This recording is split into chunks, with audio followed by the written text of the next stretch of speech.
नमस्कार, आवाज एट 9 में आपका स्वागत है। आपके साथ मैं हूं विपिन भट्ट। शुरुआत करेंगे इस वक्त की हेडलाइंस के साथ। जल्द ही व्हाट्सएप वाइबर से लैंडलाइन पर कॉल होगा मुमकिन। टेलीकॉम पैनल ने दी मंजूरी। सभी इमरजेंसी सेवाओं के लिए एक नंबर 112 भी जल्द होगा शुरू। वर्चुअल नेटवर्क ऑपरेटर्स को भी हरी झंडी। विजय माल्या को वित्त मंत्री अरुण जेटली की कड़ी चेतावनी। ईमानदारी से चुकाए कर्ज, नहीं तो होगी कार्रवाई। पीएम ने लगातार दूसरे दिन दी डिफॉल्टरों को हिदायत। महज 6 दिन की रफ्तार के बाद उखड़े बाजार के पांव। मुनाफा वसूली के चलते सेंसेक्स 450 पॉइंट टूटकर 25,000 के नीचे गया। निफ्टी भी 100 पॉइंट लुढ़का। डिफेंस एक्सपो में रक्षा खरीद पॉलिसी का खाका पेश। मेक इन इंडिया को मिलेगा बूस्टर डोज। इंडस्ट्री को उम्मीद वो दिन दूर नहीं जब बाहर से नहीं खरीदने होंगे हथियार। मैं कतरा होकर भी तूफानों से जंग लेता हूं।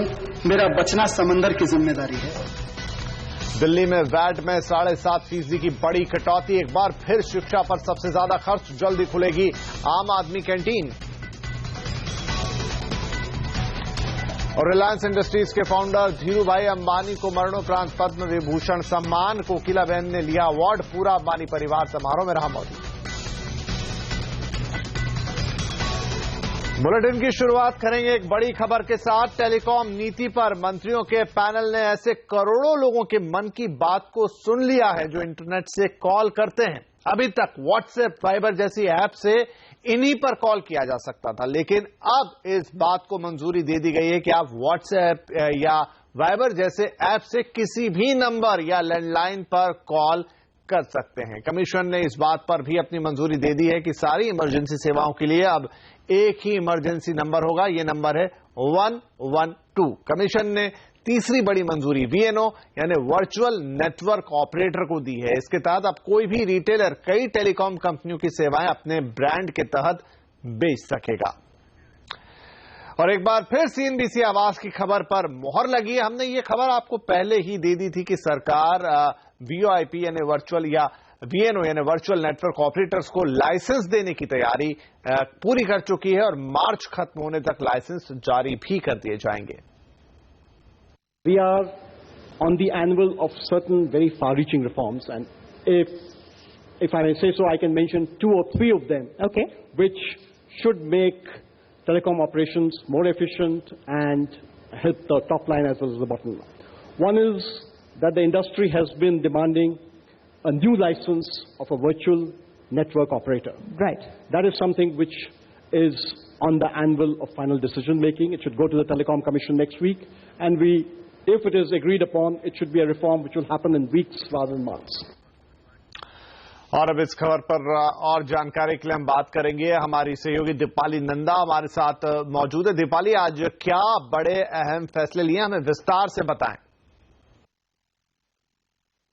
टेलीकॉम कमीशन ने आज 3 बड़े फैसलों को मंजूरी दी है। पहला फैसला वीओआईपी यानी कि वॉइस ओवर इंटरनेट प्रोटोकॉल से जुड़ा है, जिसके तहत अब इंटरकनेक्शन को मंजूरी दे दी गई है। यानी कि मौजूदा वक्त में आप व्हाट्सएप, स्काइप या वाइबर जैसे मैसेंजर्स के जरिए उसी नेटवर्क पर ही कॉल कर सकते हैं, लेकिन इंटरकनेक्शन को मंजूरी मिलने के बाद मुमकिन हो पाएगा कि आप देश भर में किसी भी लैंडलाइन या फिर मोबाइल नंबर पर इन अलग अलग मैसेंजर्स के जरिए कॉल कर पाएंगे।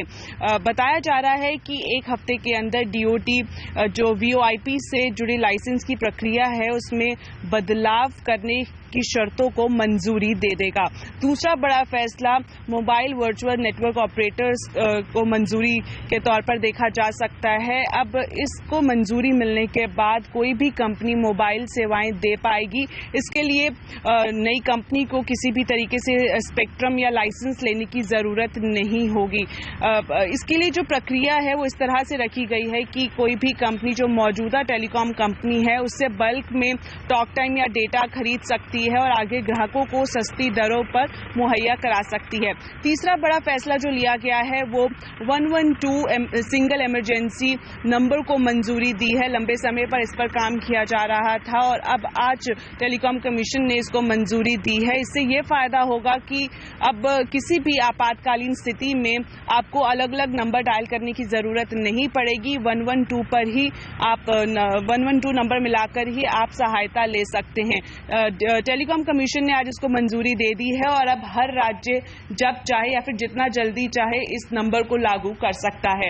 जी दीपाली, तो 3 बड़े ऐलान आज, एक तो वीओआईपी के लिए, दूसरा वीएनओ के लिए और तीसरा एक ही नंबर हर इमरजेंसी सेवा के लिए। तो अब इस मुद्दे पर और बातचीत करने के लिए हमारे साथ जुड़ गए हैं महेश उप्पल, टेलीकॉम एक्सपर्ट है। आप उप्पल साहब, बहुत स्वागत है आपका। तो पहले मैं वीएनओ की बात आपसे कर लूं, वर्चुअल नेटवर्क ऑपरेटर, यानी कि ऐसा ऑपरेटर जिसके पास ना तो स्पेक्ट्रम होगा ना लाइसेंस होगा, लेकिन वो फिर भी आपको टेलीकॉम सेवाएं देगा। ये इंडस्ट्री और ग्राहक दोनों के लिए कितनी बड़ी खबर है?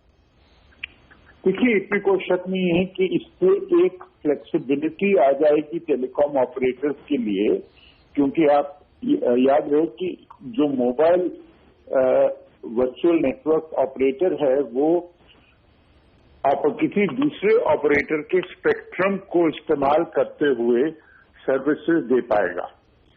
और इसका मतलब ये है कि कोई भी ऑपरेटर यदि चाहेगा कि किसी भी कंपनी को अपनी जो सर्विसेज है उनको देने की अनुमति देगा। जैसे कि आप चाहे सपोज बोलें कि मैं एक एजुकेशनल कैंपस में मैं एक ऑपरेटर बनना चाहता हूं या मैं एक रूरल एरिया का ऑपरेटर बनना चाहता हूं, तो आपको बजाय इसके कि गवर्नमेंट से स्पेक्ट्रम लें, आप उस ऑपरेटर से अपना अरेंजमेंट कर सकते हैं, एग्रीमेंट करके उसके स्पेक्ट्रम पर आप सर्विसेज दे सकते हैं। स्पेक्ट्रम के बगैर तो आपको सर्विस दे नहीं पाएंगे क्योंकि ये मोबाइल सर्विस है। उप्पल साहब, तो ये कंपनियों के लिए कैसी खबर है? मतलब मैं समझ नहीं पा रहा हूँ कि ये उनके लिए अच्छा है या उनके लिए अच्छा नहीं है। उनके लिए अच्छा, कंज्यूमर्स के लिए अच्छा खबर है। इसका मतलब ये है कि जो ऑपरेटर्स हैं वो सर्विसेज उन लोगों के लिए मार्केट कर पाएंगे जो आज की डेट में थोड़ा कम सर्विस पाते हैं, या उनके लिए जो प्राइसेस हैं वो इतने अट्रैक्टिव नहीं है, क्योंकि वो ऑपरेटर्स के लिए वो कोई ज्यादा रेवेन्यू नहीं जनरेट करते, जिसलिए ऑपरेटर सर्विसेज देते नहीं है। तो अब उनको एक फ्लेक्सिबिलिटी मिल जाएगी किसी दूसरे ऑपरेटर के थ्रू ये सर्विसेज देने की। तो ये अपने आप में जब भी ऐसी फ्लेक्सिबिलिटी आएगी कंज्यूमर्स के लिए वो कन्वीनियंस है, पर इससे कोई बहुत बड़ा ट्रांसफॉर्मेशन होने वाला है कंज्यूमर्स के लिए, ऐसा नहीं है। जी, दूसरा उप्पल साहब, वीओआईपी पे भी कि अब आप जो वॉइस ओवर इंटरनेट प्रोटोकॉल है उसके लिए दायरा बहुत खोल दिया गया। अभी तो आप दो एप्स के बीच में, वाइबर या स्काइप के बीच में बात करते थे, लेकिन अब आप उसी वाइबर से, उसी स्काइप से किसी भी नंबर, किसी मोबाइल नंबर, किसी लैंडलाइन नंबर, सब पे बात कर पाएंगे। तो ये तो ग्राहकों के लिए बहुत अच्छी खबर रही। ये खबर अच्छी है।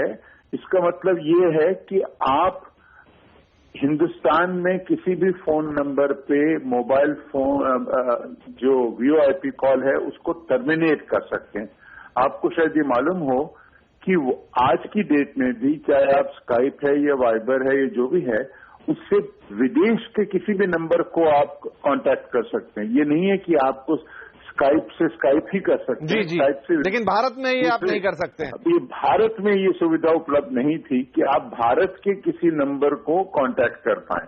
तो अब ये जो है, ये फ्लेक्सिबिलिटी बढ़ गई है। ये भी ग्राहकों के लिए अच्छी खबर है। यदि आप वॉइस ओवर आईपी से, जैसे कि आप दिल्ली में रहते हुए कलकत्ता में किसी नंबर को कांटेक्ट करना चाहते हैं और सस्ते दरों पर बात करना चाहते हैं, तो वो इन प्रिंसिपल संभव है। इसके रूल्स कैसे आते हैं, उसको कैसे इम्प्लीमेंट करते हैं, वो अलग बात है, अभी पक्का नहीं मालूम। पर ये अच्छी खबर है। यदि आप किसी अपने मित्र को या परिवार को यदि आप हिंदुस्तान के दूसरे कोने में संपर्क स्थापित करना चाहते हैं और उसको आप वॉइस ओवर आईपी के जरिए कर रहे हैं और उनके फोन नंबर पे, इसका मतलब ये है कि दूसरे आदमी को स्काइप या वाइबर में होने की जरूरत नहीं है।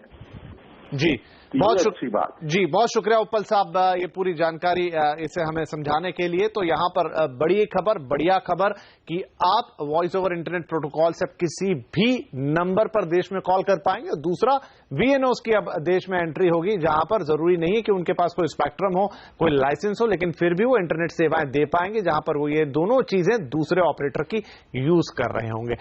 तो अब जिस तरह आप मोबाइल से कॉल करते हैं, वैसे इंटरनेट से कॉल करना भी आसान है। कितनी आसानी से आप ये कॉल कर सकते हैं, ये बता रहे हैं हमारे सहयोगी रोहन सिंह।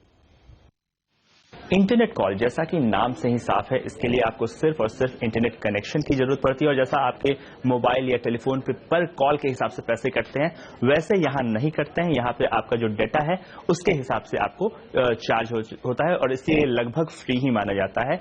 कई तरह के एप्स आजकल मौजूद हैं जो कि इंटरनेट कॉल्स की फैसिलिटी देते हैं और ये कई तरह के होते हैं, app to app, PC to app to PC और पीसी टू पीसी, कई तरह के फॉर्म है जिससे आप इंटरनेट कॉल्स कर सकते हैं और कई सारे एप्स प्रोवाइडर हैं, व्हाट्सएप है, फेसबुक है, वाइबर है, स्काइप है, ये सारी आपको इंटरनेट के जरिए कॉल करने की फैसिलिटी देते हैं। और जो सबसे पॉपुलर आजकल चल रहा है व्हाट्सएप, उसको अगर हम सबसे पहले देखें, और बहुत ही आसान है यहाँ कॉल करना। यहाँ आपको सिर्फ अपने कॉन्टैक्ट्स पे जाना है, आपको जिस व्यक्ति को आपको कॉल करना है उससे आप सर्च करेंगे और आप उसके प्रोफाइल में जाने के बाद एक ऐसा साइन आपको दिखेगा फोन का, आपको सिर्फ इस पर क्लिक करते ही ये कॉल होने लगेगा। दूसरा तरीका भी है, वो है गूगल के जरिए, यानी कि ये आप पीसी में बैठकर आप ये कॉल कर सकते हैं और जब भी आप गूगल के चैट वाले कॉलम में जाएंगे तो आपके पास एक ऑप्शन रहेगा मेक ए कॉल।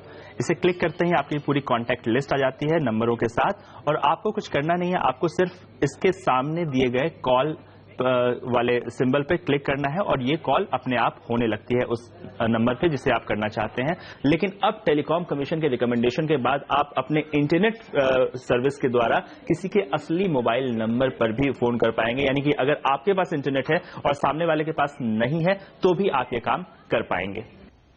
चलिए, तो ये हुआ एक अच्छी चीज जो कि फोन करने वालों को, ग्राहकों के लिए बड़ी काम की और शायद इन सब का एक ये भी नतीजा निकलेगा कि जो आपकी कॉल रेट है, यानी आपको जितने पैसे अभी एक कॉल के लिए खर्च करने पड़ते हैं उससे भी अब खर्च थोड़ा कम हो जाने वाला है। चलिए आगे बढ़ेंगे, अब बात कर लेते हैं बाजार की, जिसकी रफ्तार पर आज ब्रेक लगता हुआ दिखाई दिया।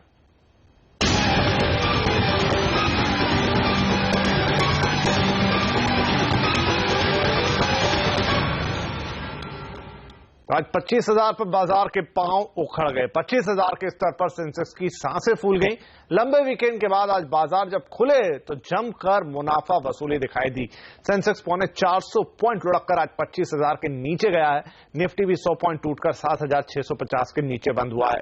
बाजार में आज देखें तो मेटल, रियल्टी, फार्मा और बैंक शेयरों ने दबाव बनाया। गौर करने वाली बात यह कि आज विदेशी निवेशकों ने 2,000 करोड़ रुपए की खरीदारी की, जबकि घरेलू निवेशकों ने 2,500 करोड़ रुपए की बिकवाली की है। तो आज बाजार में किन शेयर्स में सबसे ज्यादा एक्शन देखने को मिला, विस्तार से समझा रहे हैं हमारे मार्केट एडिटर अनिल सिंह भी। तमाम सेक्टर्स आज लाल निशान में बंद होते हुए नजर आए और खास तौर से मेटल शेयरों ने ग्लोबल मार्केट्स में मेटल्स की कमजोरी को लीड किया। वेदांता, हिंडाल्को, टाटा स्टील जैसे दिग्गज जमकर फिसले। वहीं सरकारी बैंक्स में bank of Baroda, SBI, PNB जैसे दिग्गज फिसले और प्राइवेट बैंक्स में आईसीआईसीआई और एक्सिस में गिरावट का माहौल रहा। फार्मा शेयर कमजोर हैं, आज भी कमजोरी रही। सन फार्मा, लुपिन और नेटको फार्मा के लिए कुछ नेगेटिव खबरें आती दिखी और उसके बाद स्टॉक पर 12% से ज्यादा की मार पड़ती हुई दिखी। कैपिटल गुड शेयरों में भेल, एल&टी जमकर टूटे। वहीं ऑटो शेयरों में टाटा मोटर्स, मारुति और अशोक लेलैंड जैसे शेयरों में मुनाफा वसूली हावी होती दिखी। High beta stocks, real estate share, DLF, HDL जैसे दिग्गजों में जमकर बिकवाली होती नजर आई। वहीं हड़ताल अभी भी जारी है जेम्स एंड ज्वेलरी सेक्टर में और टाइटन, टीवीजी और गीतांजलि जैसे शेयरों पर दबाव बना है। इसके अलावा निफ्टी पर भारतीय एयरटेल, टाटा पावर, एचडीएफसी जैसे दिग्गजों पर मार पड़ती हुई दिखी। जीवीके पावर ने अपने बेंगलोर एयरपोर्ट में कुछ स्टेक बेची। इस खबर के बाद स्टॉक 6% चढ़ा। आईएलएफएस इंजीनियरिंग को एक ऑर्डर मिला और जे कुमार इंफ्रा को सीएलएसए ने कहा कि 3 साल में ये स्टॉक दुगुना हो सकता है। इस खबर के बाद स्टॉक उछला। जापान के बाजारों में प्रवेश किया है बायोकॉन ने और रिलायंस डिफेंस ने ओएनजीसी के साथ डिफेंस कारोबार में कुछ और आगे कदम बढ़ाए। इस खबर के बाद स्टॉक में तेजी बनती नजर आई।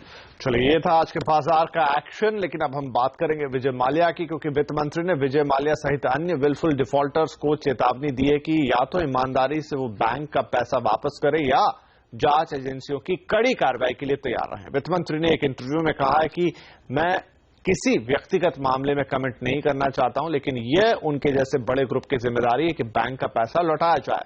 प्रधानमंत्री नरेंद्र मोदी भी इस मामले पर सख्ती का रुख दिखा चुके हैं। उन्होंने कहा था कि देश का पैसा लेकर फरार होने वालों को किसी भी सूरत में बख्शा नहीं जाएगा और आज उन्होंने ये बात एक बार फिर दोहराई भी है।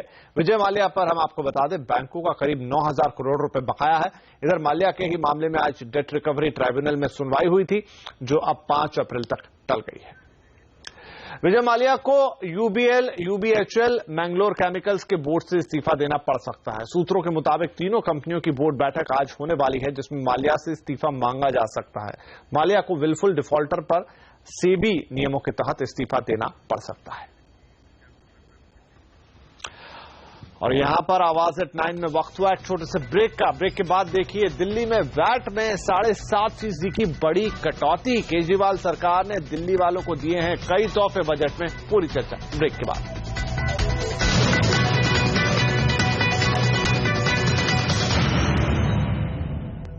पणजी में चल रहे डिफेंस एक्सपो में रक्षा मंत्री मनोहर पर्रिकर ने नई रक्षा खरीद नीति को लॉन्च कर दिया। रक्षा मंत्री का कहना है कि इसमें मेक इन इंडिया को बढ़ावा मिलेगा और एक्सपोर्ट पर निर्भरता कम होगी। नई पॉलिसी से रक्षा क्षेत्र में पारदर्शिता भी बढ़ेगी।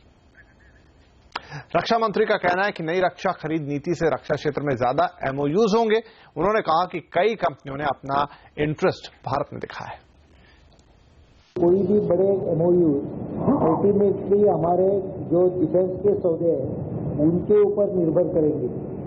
अभी जो कुछ हुआ है, थोड़ा बहुत चेंजेस हुए हैं, उसके कारण कई कंपनीज ने एमओयू साइन किए हैं और बोइंग, एयरबस जैसे कंपनी ने ज्यादा स्ट्रेस इंडिया के ऊपर दिया है।